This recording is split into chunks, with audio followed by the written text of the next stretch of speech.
আসসালামু আলাইকুম রহমতুল্লাহ।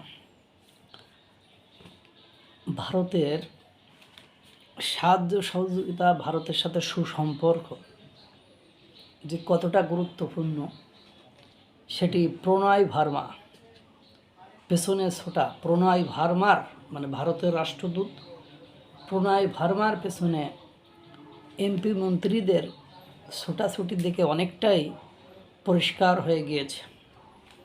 আপনারা জানেন, ভারতের অর্থায়নে বাংলাদেশের ভারত থেকে দিনাজপুর পর্যন্ত একটি পাইপলাইন তৈরি করা হয়েছিল হাসিনার আমলে, ওটা মৈত্রী পাইপলাইন। তাতে 85% অর্থাৎ 100 টাকার ভেতরে 85 টাকা খরচ করেছিল ভারত। এটা নিয়ে আমাদের দেশের যারা তৎকালীন বিরোধী দল ছিল তারা টিভি টক শোতে শুরু করে ফেসবুক, সামাজিক যোগাযোগ মাধ্যম সুযোগ পাইলে যে যা মেরেছে, গোতা মেরে সুতা ছিঁড়ে দিয়েছে। এখন যখন ইরান, ইসরায়েল, আমেরিকার যুদ্ধ চলছে, তেলের মারাত্মক সংকট শুরু হয়েছে, ডিজেলের মারাত্মক সংকট শুরু হয়েছে এবং বাংলাদেশে আপনারা জানেন হিউজ পরিমাণ ডিজেল লাগে, তখন ঠিক সেই মৈত্রী পাইপলাইন থেকে অর্থাৎ ভারত থেকে দিনাজপুর ডিপোতে সেই মৈত্রী পাইপলাইনে করে বাংলাদেশে হাজার হাজার মেট্রিক টন তেল ঢুকছে। এখন আর দিল্লি না ঢাকা, ঢাকা ঢাকা স্লোগানকারীরা বলছে না যে ওই পাইপলাইন দিয়ে তেল নিয়ে আসা যাবে না, ও ভারতের পাইপলাইন দিয়ে তেল নিয়ে আসলে আমরা সে তেল ব্যবহার করব না, এ তেল দিয়ে আমরা গাড়ি চালাবো না, কারণ ওই পাইপলাইন দিয়ে তেলের পরিবর্তে আবার গ্যাস চলে যাইতে পারে। মানে বিষয়টা এরকম হয়েছে, সারা বছর তোমার খাবো, তোমার গাবো, তোমার নামে বদনাম করব, এর নাম আমরা দিল্লি না ঢাকা। ইনকলাব মঞ্চ, শরীফ ওসমান হাদি ভারত বিরোধিতার জন্যই ফেমাস, অথচ এই ইনকলাব মঞ্চ এখন আর এই পাইপলাইন দিয়ে তেল ঢুকছে স্লোগান কিন্তু দেয় না, দিল্লি না ঢাকা। ওসমান হাদির দিল্লিতে মানে দিলে কষ্ট পাবে এই স্লোগান এখন আর দিচ্ছে না, কারণ ইংরেজিতে একটা কথা আছে, নেসেসিটিস নোস নো ল, অভাবে স্বভাব নষ্ট। অভাব হয়েছে না, এখন আর স্বভাব ভালো নেই, মানে দিতে পারলে মনা কত ভালো, আর যখন চাইতে যায় তখন মনা কত খারাপ। বিষয়টা হয়েছে এরকমই। এরপরে দেখেন, ভারত থেকে মোংলা বন্দরে জাহাজে করে এক বিশাল চাউলের চালান আসছে, কত হাজার মেট্রিক টন বা কত lakh metric ton I don't know, আমি এটা ক্লিয়ার বলতে পারবো না, কিন্তু আসছে। কই দিল্লি না ফিন্ডি, সবার আগে বাংলাদেশ, তাদেরও স্লোগান এখন আর নেই। তারপর দেখেন, কিছুদিন আগে সালাউদ্দিন আহমেদ, যিনি স্বরাষ্ট্র উপদেষ্টা, ওনার সাথে প্রণয় ভার্মার একটা মিটিং হয়েছিল। সেখানে সালাউদ্দিন আহমেদ পায়ের উপর পা তুলে ক্রস লেগ করে প্রণয় ভার্মাকে বলেছিল যে সীমান্ত হত্যাকাণ্ডের মতো ঘটনা আমি আর দেখতে চাই না। তখন ভারতের বিরুদ্ধাচরণ করা ভারতের যারা সমালোচক তারা বলল এই দেখ, মেরুদণ্ড সোজা করে সালাউদ্দিন আহমেদ ভারতকে দেখিয়ে দিল যে কিভাবে চোখে চোখ রেখে কথা বলতে হয়। সেটা সপ্তাহখানেক পার হয় নাই, এর মধ্যেই প্রণয় ভার্মার পেছনে অন্যান্য মন্ত্রীরা, বিশেষ করে তেল মন্ত্রীরা তার ছাত্র হওয়ার জন্য জি হুজুর মাথা নিচু করে কাচুমাচু করলো, তার কাছে যে ধর্ণা দিল, অনুরোধ করলো যাতে প্রতিদিন 15,000 মেট্রিক টন ডিজেল বাংলাদেশে ঢুকানো হয়। বেশি দিন সেই অহংকার থাকেনি, কারণ যার আছে সে অহংকার করে না, যার নেই সেই অহংকার করে। অহংকার তারই সাথে বাংলাদেশের ক্ষেত্রে যার মুখ বাজে।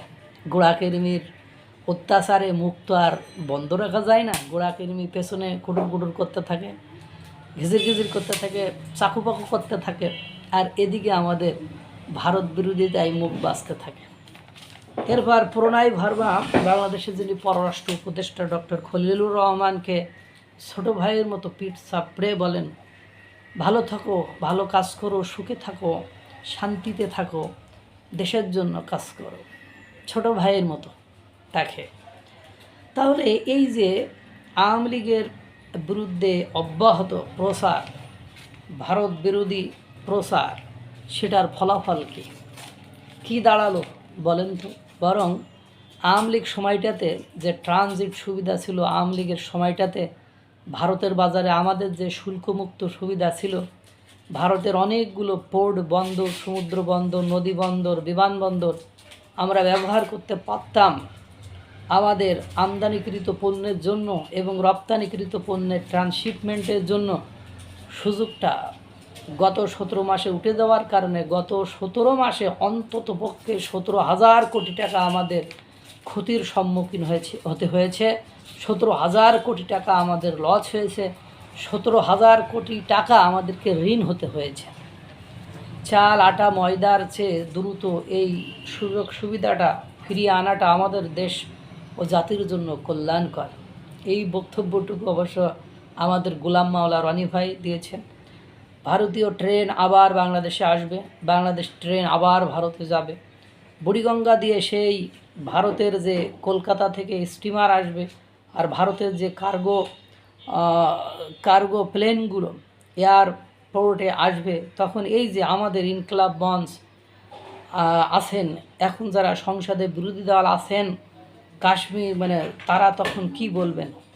ভারত যে পাকিস্তানের কাশ্মীর দখল করে নিয়েছে, একটা পশমও ছিটতে পেরেছে এই হামলানো মানে হাম্বা পাকিস্তান, আওয়াজ তোলা পাকিস্তান।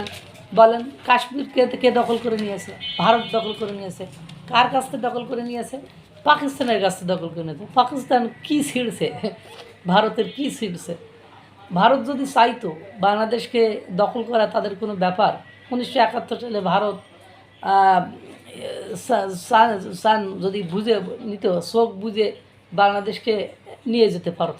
কারণ সেই সময় তাদের সৈন্য সামন্ত সব কিছুতে দেশে ছিল। তারাই তো পাকিস্তানের নিতম্বে কিক মেরে বের করে দিয়েছে আমাদের মুক্তিযোদ্ধাদের সাথে। কিন্তু তারা তো সেটা করেনি।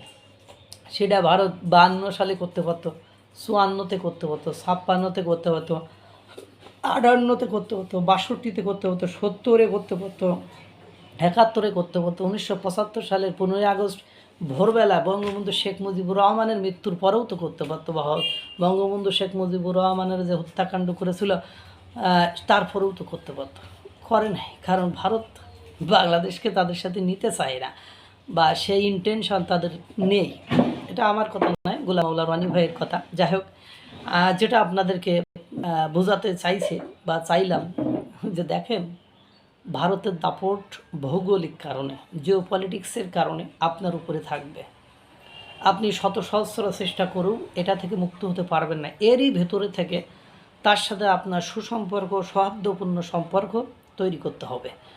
আপনার সমতার ভিত্তিতে সম্পর্ক তৈরি করার জন্য, বা আপনার মান মর্যাদা রেখে যত সম্পর্ক করা যায়, সেটি আপনার ডিপ্লোম্যাটিক সিস্টেমে আগাইতে হইব। আপনি যদি এই দিল্লি না ঢাকা স্লোগান দেন, আপনি নরেন্দ্র মোদীকে অশ্রাব্য অকথ্য ভাষায় গালিগালাজ করেন, আপনি যদি ভারতের জাতীয় পতাকা মাড়ায় তাদেরকে অসম্মান করার চেষ্টা করেন, আপনি যদি তাদের গোমূত্র খোর বলে অশ্রাব্য কথাবার্তা বলেন, তাহলে এতে কোনো ফায়দা হবে না। বরং ওই যে 17 মাসে যে 17,000 কোটি টাকা আপনি লসের অংশী হয়েছেন, আপনার উপর ঋণের বোঝা চেপে বসেছে, আমার উপর ঋণের বোঝা চেপে বসেছে, ঠিক ওটাই হবে। সুতরাং লাভ নেই, খুব বেশি লাভ হবে বলে মনে হয় না। কারণ ওই যে গোলাম মাওলা রনি বললেন যে এতকাল, এই যে 17 বছর ধরে আমরা একটা পর্যায়ে এসে বলেছি যে ভারতের সাথে আওয়ামী লীগ সরকারের এমন কোনো চুক্তি হয়েছে যে, বা আওয়ামী লীগ সরকার পরাস্ত হলে বা তারা যখন পারবে না তখন ভারত শূন্য ঢুকিয়ে দেবে, তাদের একটা সামরিক চুক্তি ওই লেভেলের হয়েছে। কিন্তু দেখেন ভারত কিন্তু সেটা করে নাই। তার মানে আর ভারত যদি সামরিক চুক্তি করে এই ধরনের সেনা ঢোকানোর মতো চুক্তি বা অবৈধ চুক্তি, অন্যায্য চুক্তি বা আধিপত্যের চুক্তি করতো, তাহলে কিন্তু সেই আমাদের অন্তর্বর্তীকালীন সরকার, যে ভারত বিরোধী অন্তর্বর্তীকালীন সরকার ছিল, তারা কিন্তু এটা ডিসক্লোজ করতো, অর্থাৎ এটাকে প্রকাশ করে দিত। বাট এটা কিন্তু করে নাই। আর এখন বর্তমান সময়ের যে বিএনপি সরকার এসেছে, তারাও কিন্তু করে নাই। তার মানে দিন শেষে যে বোঝা গেল যে গোলাম মাওলা রনি বলতে হয়, তাহলে ভারতের বিরুদ্ধে এবং আওয়ামী লীগের বিরুদ্ধে যে 17 বছর জেনে না জেনে বুঝে না বুঝে আমি টক শোতে বা বিভিন্ন ভিডিওতে তাদের বিষাদাগার করেছি বা তাদের উপর কালিমা লেপন করেছি, এর জন্য আমার এবং জাতির কাছে সরি বলা উচিত। আল্লাহ তাআলা সকলকে ভালো রাখুক, সুস্থ রাখুক। আসসালামু আলাইকুম ওয়া রাহমাতুল্লাহ।